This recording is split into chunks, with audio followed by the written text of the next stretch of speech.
Players take on the role of adventurous companies, and private investors take to the sky to revive this mining network on the moon in Skymines.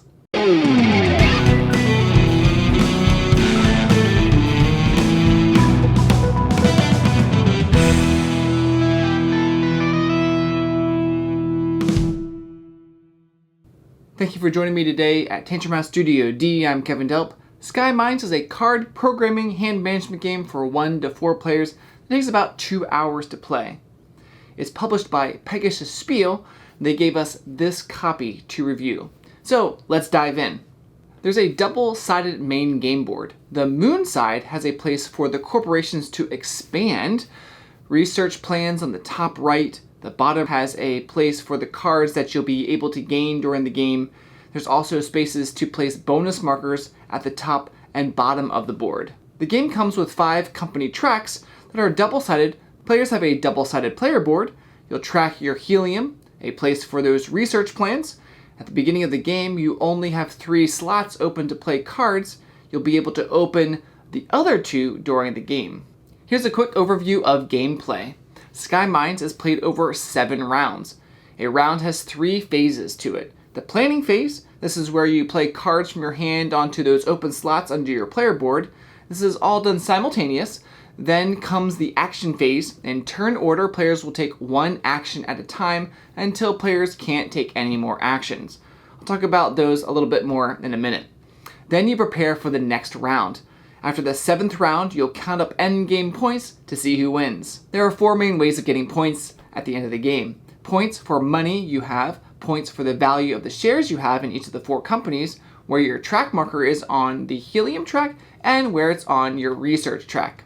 Some of the actions you can take are spending your resources to buy cards or go up different corporation tracks.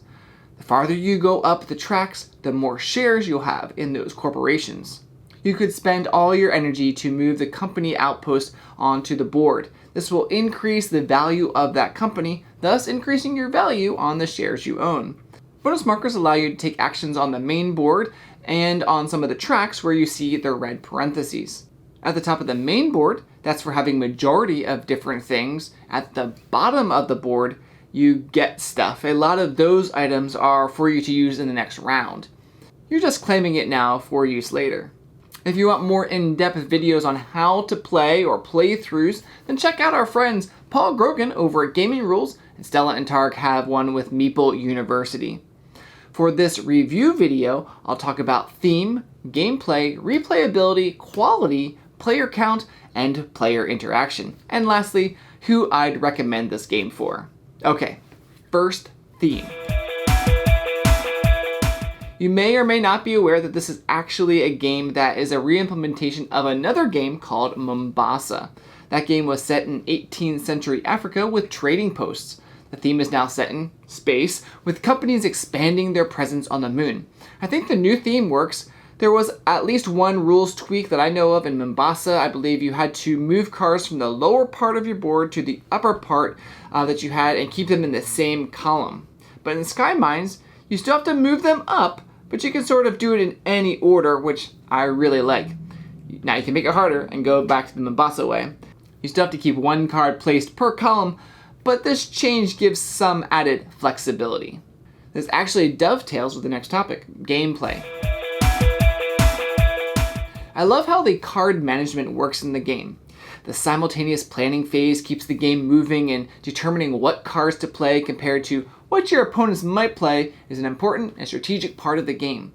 Even after you've played your cards, you can even change your strategy up, since you don't have to play your cards in a certain programmatic order that you do with other card programming games. There's lots of different kinds of strategies you can try out from game to game. I've done well with pushing up 1 or 2 company tracks and scoring loads of points from a lot of shares. This last time I decided to go more card heavy and more research scientist, field scientist, and it was really enjoyable. But I tried to do a little bit too much, and let's say I didn't do as well in that game. It's really good to focus in 1 or 2 areas in the game. I think you'll do a little bit better. Now, all the different tracks you can go up on your player board and main board make the gameplay challenging, but I wouldn't say overwhelming. It's a good balance in my estimation. Let's move to replayability.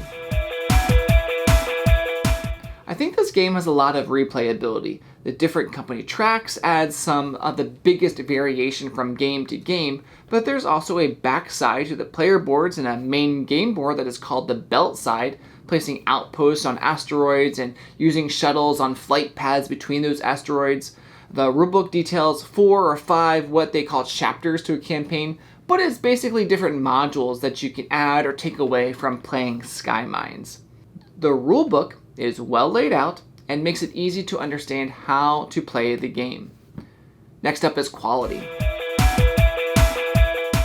I like the wooden components in the game. I know it would cost a little bit more money, but I think it would be cool if the outposts could slot into the game board on their spots. There were a couple times when playing when we bumped them and they moved a little bit. One small critique that I have are the similarity in the colors between carbon and minerals.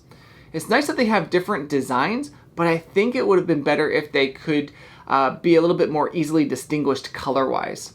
I like the art and the aesthetic overall, and I think it fits well in the space theme. The box cover is good with the reflection of the lunar scene on the person's helmet. The inside of the box has boxes for the components. One note is that you have to build these boxes, but there are instructions on how to do that in the rulebook. Let's move to player count and player interaction.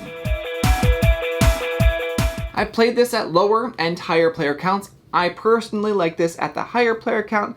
It's playable at the lower ones, but I think it shines at 4 players. Players will interact with each other as they determine what companies they'll be investing in, what cards they'll take from the main board, and even the majority of different resources, like I said earlier.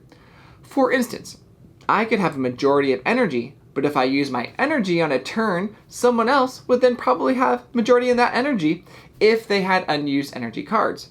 There's a spot on the main board that you can take an action to gain benefits if you have the most resource, like energy. I found this part of the game intriguing, especially if 2 players are tied for most. One will have to try and hold out and take other types of actions so that the other player uses up that resource, so you would then have majority. Alright, time for the last section. Who I'd recommend this game for. Skymines is a little bit on the heavier side of board gaming weight-wise, definitely medium plus pushing towards heavy. The nice thing is all you're doing is programming your cards, but the complexity comes in the strategy you employ. Because the sequence really matters, and some actions are dependent on others, especially if you want to be efficient with your turns. When comparing Skymines to other games, you could look at it from a lot of different angles, since it has card programming, hand management, area majority, stocks and companies. I think Skymines leans a little bit more into that hand management. Not only what cards you'll play, but what cards will you put in the resting decks, which will then determine what cards you get back into your hand. I love how that works in the game. I think you'll like Skymines if you like games like Root, Terraforming Mars, Ark Nova. All of those have hand management that a lot of people really enjoy. But even a game like Tapestry has that moving up the different tracks or acquire with investing in stocks. Well, thanks again to Pegasus Spiele for providing this review copy, and thanks for watching. Are you interested in Skymines? What else do you want to know about the game? Let me know in the comments. Please like and subscribe.